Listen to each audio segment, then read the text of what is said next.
One thing you've definitely wondered before is why evil people seem to get their way in life, while polite human beings, good people that you know in your life or yourself, seem to suffer for no reason at all. Seemingly no reason anyway, but there is a reason to it.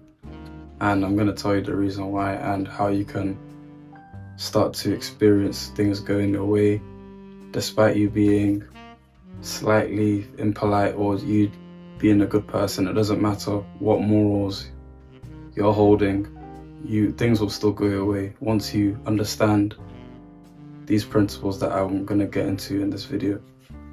The first thing I'm going to tell you is that there's no God in the religious sense, in the anthropomorphization sense. I don't know if I've pronounced that correctly. In the personalized sense, in the way we attribute human characteristics to it, like that God does not exist. An infinite being can't be, defined and brought down to our level. Us trying to say what morals that it lives by, what it wants for us, what it prefers that we do, we're therefore containing it, therefore restricting something that is unrestricted, something that is infinite, something that is everywhere and is everything, and also impersonal. That's one main thing you need to remember, is that this God that exists, or whatever it is an impersonal energy that resides within all things, and the fact that we're here is living proof of that thing that is transcendent of our existence. But the one thing you need to get into your head is that it is impersonal. It's not there to, judge us or make sure that we're living right or anything like that. It's always going to will things into existence through you, if that makes, and you'll understand what that means later on. But God is always answering your prayers. If I could boil it down in a nutshell for you, God is always answering your prayers, and you just don't realize it. Even if what you say with your mouth, you're saying one thing, God is still answering your prayers, but you just don't realize it because you're secretly praying for something else, even though you're confessing something else with your physical mouth. And what I mean by confessing something different is the way you feel in your heart. God sees the heart, like it says in the Bible. So the heart really is the communicating point to the infinite force that lives within us, the infinite force that is out there magnetizing things to us. That is the thing that is the key communicating point that you need to master. And you can master it through your mind, obviously. Through your mind, you can construct mental pictures, imaginations, generate feelings, and use your feelings to communicate to God what you'd want. That is how people acquire things. That's how people attract things. Your feeling is like the magnet, the other part of the magnet, the part of the magnet that attracts the metal. The metal is the thing that you desire, that you're praying for. How you feel is the magnet that actually attracts it in the first place. So that's what you need to sustain and cultivate within you. So if you're saying with your mouth one thing, but you feel differently, God is gonna see through you. You can't lie to the universe. You can't lie to the infinite, the all. You can't lie to God. God will always see through any facade, any front you try to put. It's literally it's bigger than you. It's everywhere. It's all pervading, all pervasive, and will always be how do I say it? The truth.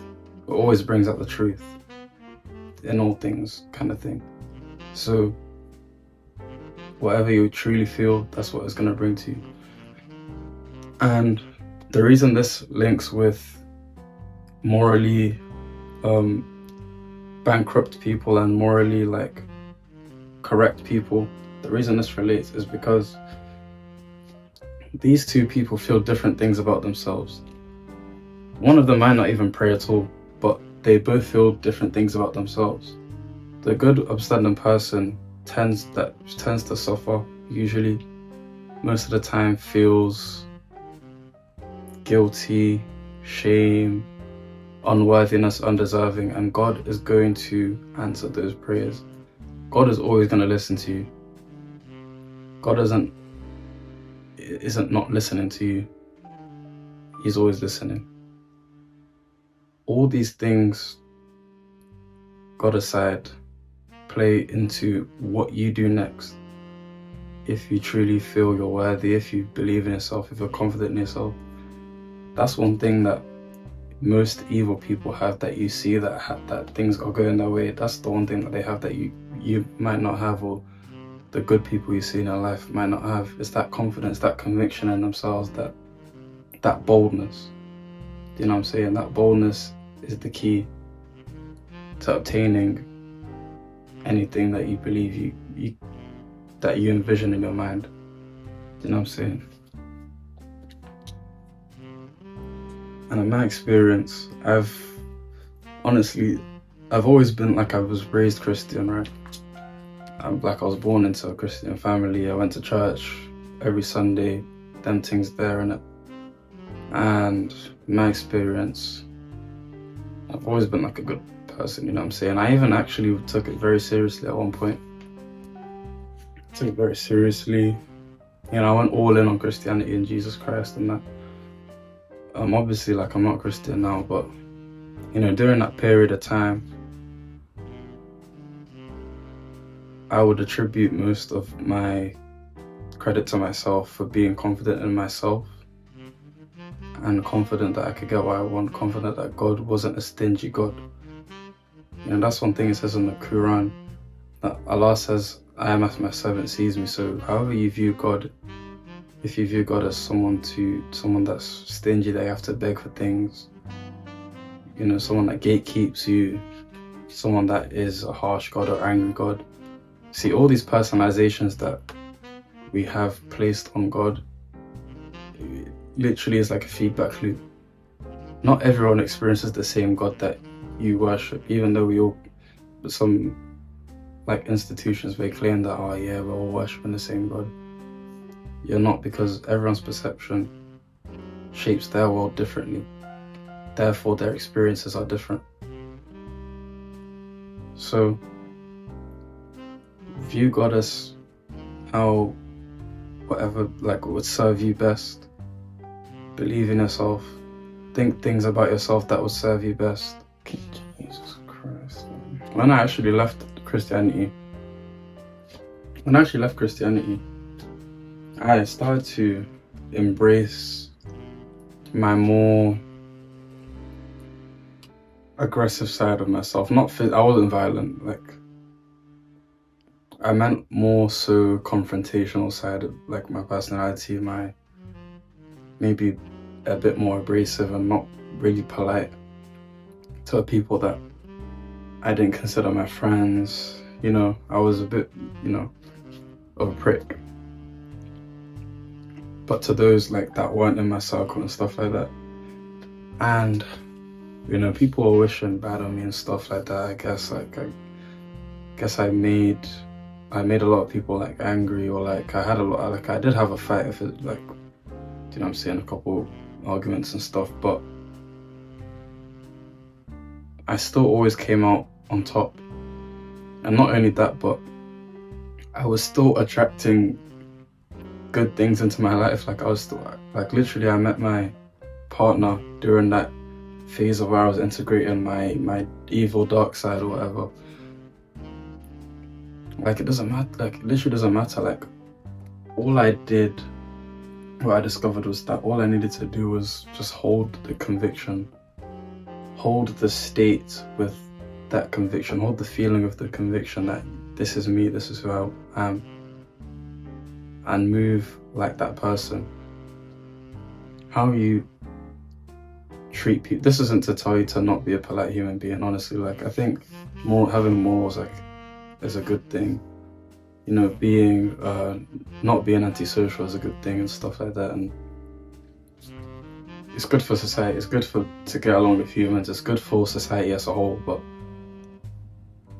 my point is more so just like, it's not a requirement. Like, no one's judging your actions. It's the energy behind it. Let's see. It's the energy behind it. It's the frequency that attracts the scenarios and situations of people. Do you know what I mean?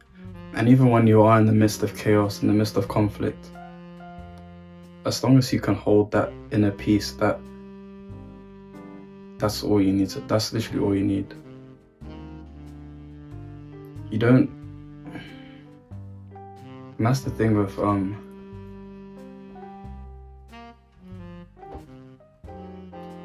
manifestation and taking control of your reality.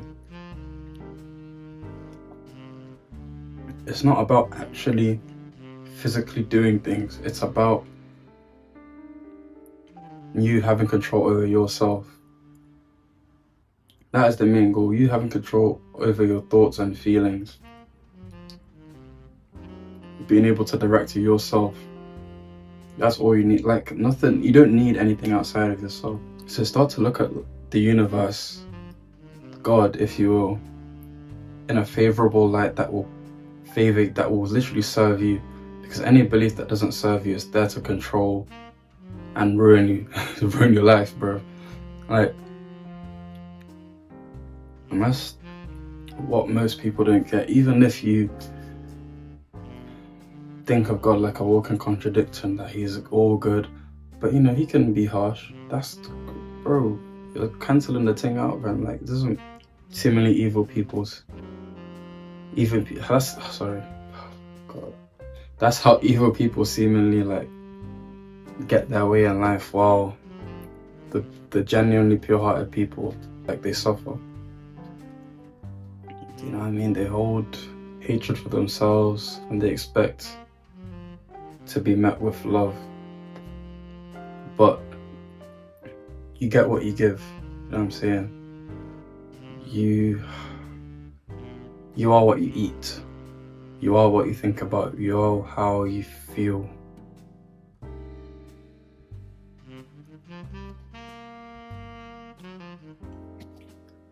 When reality reflects at you one thing, that is information in itself of what you're projecting with your perception, with how you feel. And it's crucial that you take the time to literally pause and stay still in the midst of anything, any conflict, any suffering, any pain. Sit still, sit in silence, and be like God. God doesn't label every event as this and that and this and that. He's not bound by polarity. He's above polarity. And you want to become like God in that sense. That's everything for now. I'll make